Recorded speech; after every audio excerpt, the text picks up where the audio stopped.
Good morning guys, welcome to the new blog.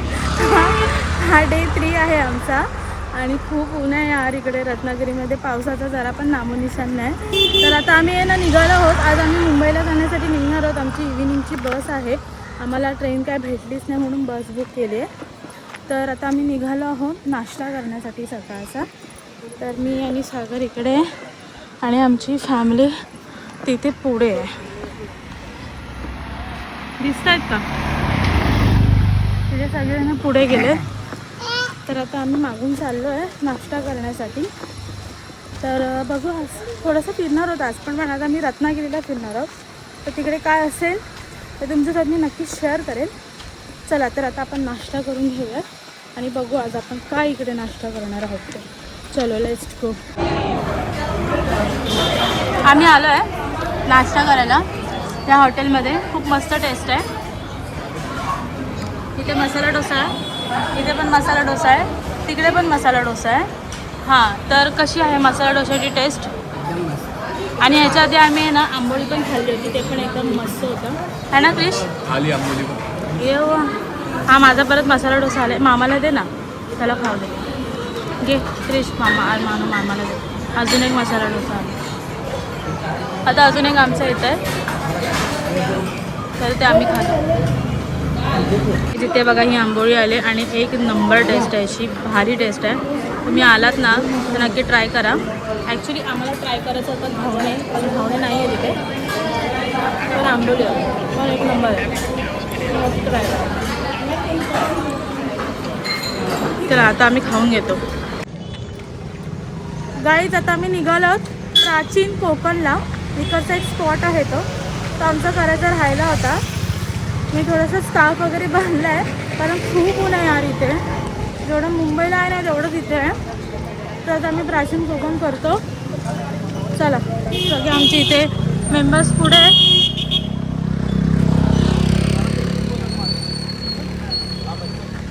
हे आहे प्राचीन कोकण. तर इथे आम्ही आता आतमध्ये चाललो आहे. यांना पवित्र मानतो. तसेच त्याला दीर्घायुष्याची प्रतीके मानलेली आहे. याला पिंपळपार असे म्हणतात कारण हा जो दगडी कट्टा बांधलेला आहे त्याला कोकणी भाषेत पार असे म्हणतात. हा पार सुमारे 400 वर्षापूर्वीचा जुना आहे. हा शिलालेख आहे. या शिलालेखावर लिहिलेली कविता कवी माधव यांनी 100 वर्षापूर्वी लिहिली. चिपळूण येथे झालेल्या पहिल्या कोकण मराठी साहित्य संमेलनामध्ये या कवितेला कोकणची प्रातिनिधिक कविता म्हणून स्वीकारण्यात आले. या कवितेत कवीने कोकणच्या निसर्ग सौंदर्याचे सुंदर असे वर्णन केले आहे. पूर्वीचा भूतकाळ इथून आपण पाहणार आहोत. 500 वर्षांपूर्वी कोकणी माणसे कशी राहत होती, त्यांची समाज रचना, ग्रामरचना, खाद्य संस्कृती, परंपरा कशा होत्या. गुहेतून येताना वाकून या.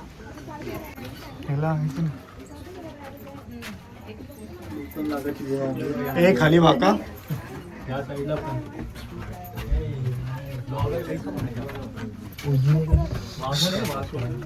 आम्ही गुफ्याच्या बाहेर आलो होतो.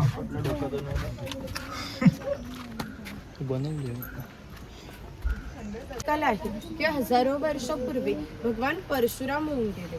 त्यांनी संपूर्ण पृथ्वी जिंकून घेतली आणि जिंकून घेतलेली सर्व पृथ्वी त्यांनी दान केली. दान केलेली कोणतीही गोष्ट आपण स्वतःसाठी वापरत नाही, परंतु त्यांना राहण्यासाठी भूमी आवश्यक होती. आपण जिथे उभे आहोत तिथे हजारो वर्षापूर्वी समुद्र होता. त्यांनी त्याच्याशी युद्ध केले व त्याला 40 ते 50 किलोमीटर पाठीमागे ढकलले आणि या कोकण प्रदेशाची निर्मिती केली.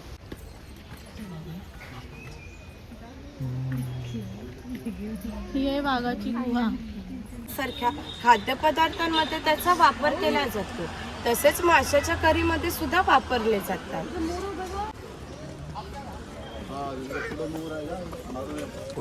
इकडे माडीवाला दाखव. ताडी माडी काढणार आहे माडीवाला. संस्थाच गाव नियंत्रित करत असते. गावातील गावकरी एकत्र येत असते. गावात 2 व्यक्तींची जर भांडणी झाली तर सगळा गाव एकत्र येऊन गाव प्रमुख त्यांच्या समोर न्यायदान करीत असते. तसेच गावातील सार्वजनिक कामे जशा पाखाड्या बांधणे, लाकडी साखव बांधणे ही कामे कोणी व कोठे करायची याविषयीचा निर्णय सुद्धा गावकरी येथेच बसून घेत असे. त्याला आमच्या भावविश्वामध्ये दैवत्वाचे स्थान आहे. आपण कोकणी माणसे वड, पिंपळ, सापनाग यांची पूजा करतो. म्हणजे आपण सुद्धा निसर्गपूजक माणसे आहोत. म्हणून आम्ही या देवीचं नाव प्रत्यक्ष निसर्गाशी संबंधित असंच ठेवलं आहे वाघसाई. यांची अशी श्रद्धा आहे की हा देव त्यांच्यावर नियंत्रण ठेवतो, म्हणून त्याला शिमग्याच्या वेळेस गाराणे घातले जाते किंवा पशुबळी दिला जातो. हे वीरगळ आहे. वीर हे लोक खोलवर समुद्रामध्ये मासेमारी करतात. कधी कधी समुद्राच्या उसळणाऱ्या लाटा हा त्यांच्या होडीपेक्षाही मोठा आहे.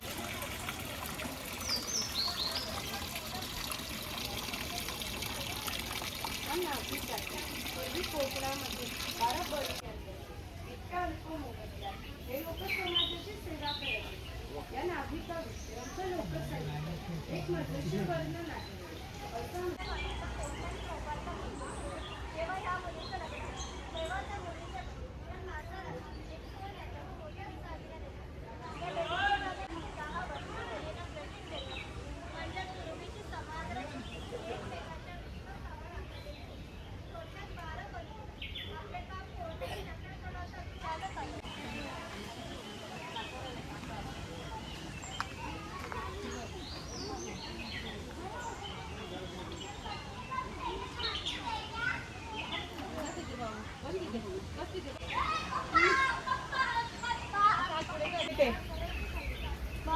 हा कुठून जायचं?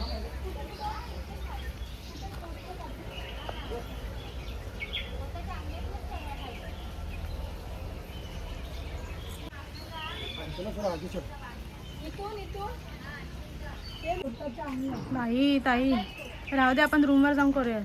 कुठं जातं त्या झाडं झुडपं. दीपकला जायचं. वरती जाऊन कसं वर बघण्यासारखं आहे, मग तिथे टाइमपास होतो ना. हॅलो. विश्वासावर आधारले. थोडक्यात 12 बलूत आपले काम कोणत्याही नफ्या तोट्याचा विचार न करता केवळ करतात.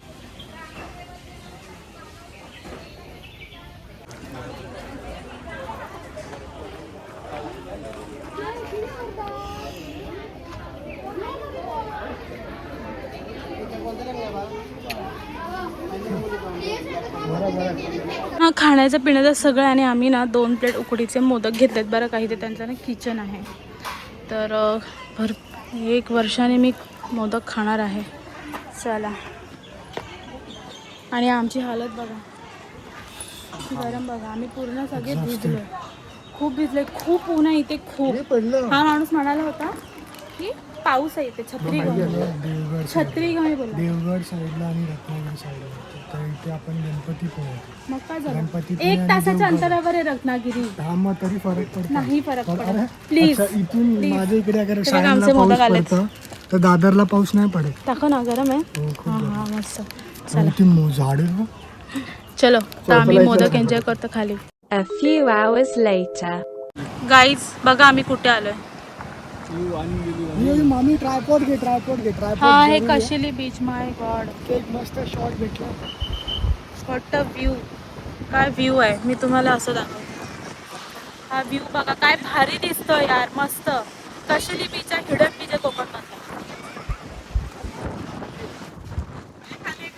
बघा नाही आहे ना, खूप छान वाटतंय.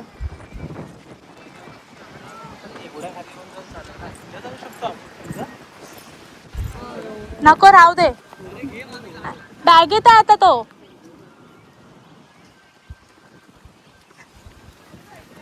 हा या ना. लांब नाही, इथून फक्त खाली उतरायचंय. शिडी आहे तिथे, या.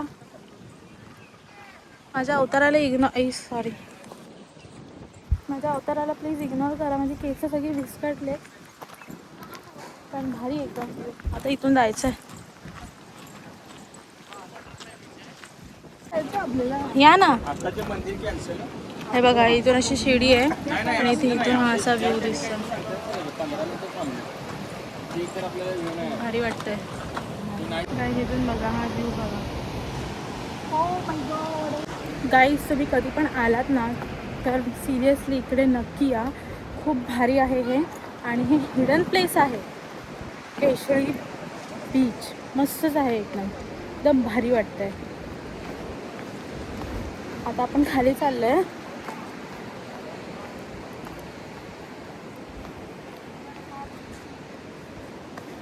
चला चला, आमच्या अर्धी लोक तिथे पोचली पण, आणि आम्ही इथे अजून.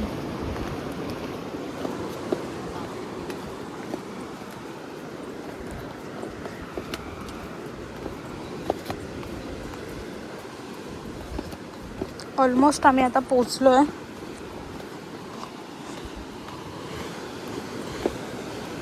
मी इथे उभं होते ह्या पॉइंटला, आणि तिथे जायला तिथे आहे, पण इथे ना खाली इथे खूप रिस्की आहे. सो ते खाली डायरेक्ट उतारे असं तुम्ही बघू शकता. आणि आम्ही इथे उभं आहोत. ह्या टोकाला आम्ही उभं आहोत. मला व्ह्यू दाखवते त्याला.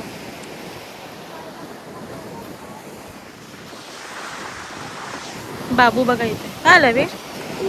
खाली काय आहे, काय आहे ना. हो तिथं आहे ना. आणि तू जातो पाण्यात जातो. घरच्या पाण्यामध्ये खेळतो बरोबर, इकडे का नाही खेळत नको. गाईज मी बघा कुठे बसले, इकडे व्ह्यू बघा किती भारी आहे. एक नंबर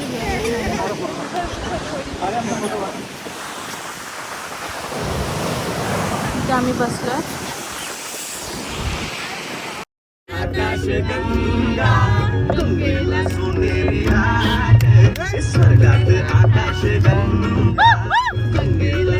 मावशी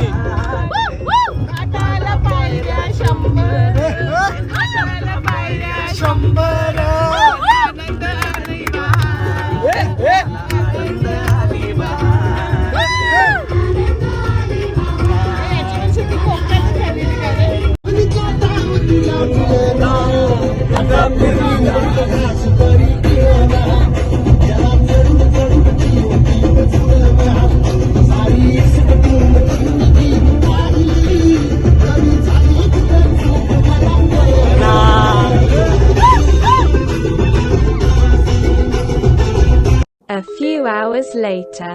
वेळेची आमची बस आहे. पुढे स्लीपर आहे आणि सिंगल.